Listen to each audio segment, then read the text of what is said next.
Assalamualaikum warahmatullahi wabarakatuh. Baiklah, saya Monica Virginia akan mempresentasikan paper saya yang berjudul Analisis Penerapan Good Corporate Governance dalam Meminimalisir Manajemen Laba. Abstrak dari penelitian ini yaitu tujuannya itu untuk menganalisis penerapan GCG dalam meminimalisir manajemen laba.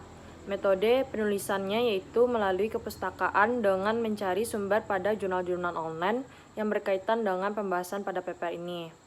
Teknik analisis data yang digunakan yaitu kualitatif deskriptif. Diharapkan dengan menerapkan GCG secara konsisten, efektif, dan sesuai dengan prinsip-prinsip yang telah ditetapkan dapat meminimalisir atau mencegah terjadinya manajemen laba. Pendahuluan latar belakang daripada paper ini, persaingan dalam dunia bisnis menjadi pemicu yang kuat bagi perusahaan untuk menampilkan performa yang terbaik dari perusahaan yang dipimpinnya. Karena baik buruknya performa perusahaan akan berdampak terhadap nilai pasar perusahaan dan mempengaruhi nilai investor untuk menanam atau menarik investasinya pada suatu perusahaan. Performa suatu perusahaan akan dinilai oleh si investor dengan melihat kemampuan manajemen perusahaan dalam menghasilkan laba perusahaan yang terdapat pada laporan keuangan perusahaan.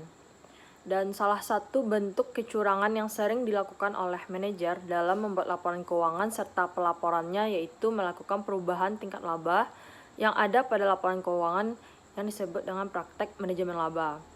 Jadi dalam teori keagenan menurut Jensen dan McLean pada tahun 1976, hubungan agensi muncul ketika satu orang atau lebih atau prinsipal mempekerjakan orang lain yaitu agen untuk memberikan jasa dan mendelegasikan wewenang pengambilan keputusannya kepada agen tersebut sehingga hubungan antara prinsipal dan agen ini dapat mengarah kepada asimetri informasi karena agen lebih banyak mengetahui informasi perusahaan dibandingkan si prinsipal.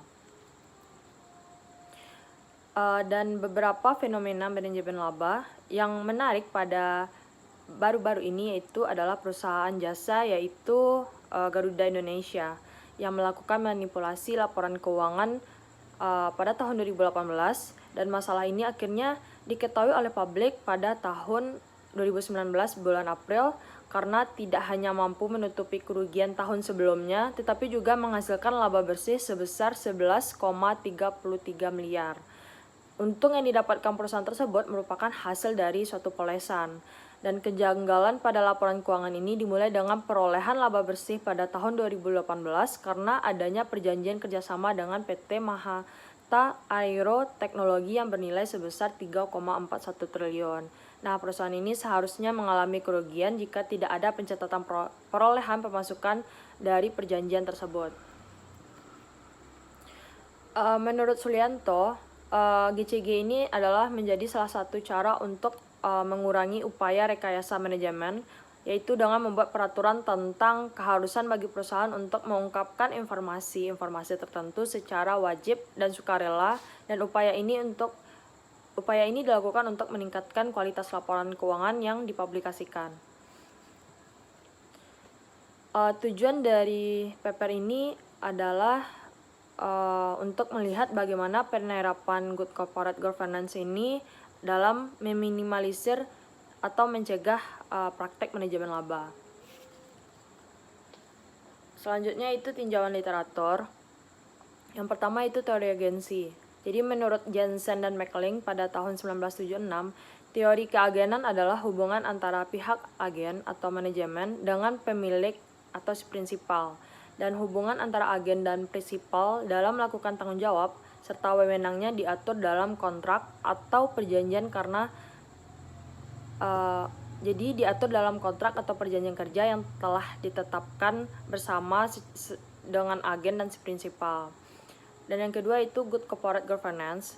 Tujuan utama dari GCG ini seperti yang dinyatakan dalam OECD pada tahun 2004 adalah untuk mengurangi kesenjangan atau gap antara pihak-pihak yang memiliki kepentingan dalam suatu perusahaan atau pemegang saham mayoritas dan pemegang saham lainnya, meningkatkan kepercayaan bagi para investor dalam melakukan investasi, mengurangi biaya modal atau cost of capital, meyakinkan kepada semua pihak atau komitmen legal dalam pengelolaan perusahaan, serta menciptakan nilai bagi perusahaan termasuk hubungan antara para stakeholder seperti kreditur, investor, karyawan perusahaan, bondholder, pemerintah, dan shareholder.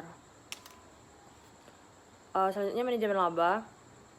Menurut Scott tahun 2009, earning management ini adalah the choice by a manager of accounting policy so as to achieve some specific objective. Maksud dari Scott tersebut yaitu manajemen adalah keputusan yang diambil manajer dalam memilih kebijakan akuntansi tertentu untuk mencapai tujuan yang diharapkan, baik dalam hal meningkatkan laba ataupun mengurangi kerugian yang akan dilaporkan suatu perusahaan.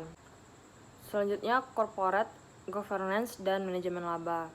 Jadi mekanisme tata kelola perusahaan dapat bersifat eksternal atau internal bagi perusahaan dan telah dianggap sebagai metode yang efektif untuk mengurangi manajemen laba.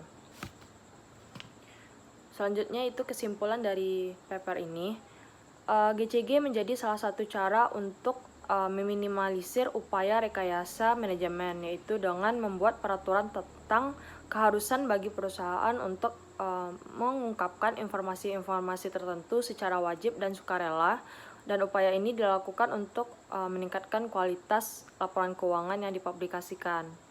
Jadi mekanisme tata kelola perusahaan yang bersifat eksternal atau internal bagi perusahaan dan telah dianggap sebagai metode yang efektif untuk mengurangi manajemen laba. Berbicara tentang yang eksternal, sejumlah penelitian telah menunjukkan bahwa lingkungan disiplin yang lebih ketat dapat memiliki efek meringankan pada kegiatan manajemen oleh perusahaan. Maka dari itu, diharapkan dengan menerapkan mekanisme GCG secara terus-menerus dan konsisten, maka akan dapat meningkatkan kualitas laporan keuangan dan mencegah atau meminimalisir tingkat praktek manajemen laba, sehingga perusahaan dapat menggambarkan kinerja fundamental perusahaan yang baik. Sekian presentasi paper saya. Terima kasih. Assalamualaikum warahmatullahi wabarakatuh.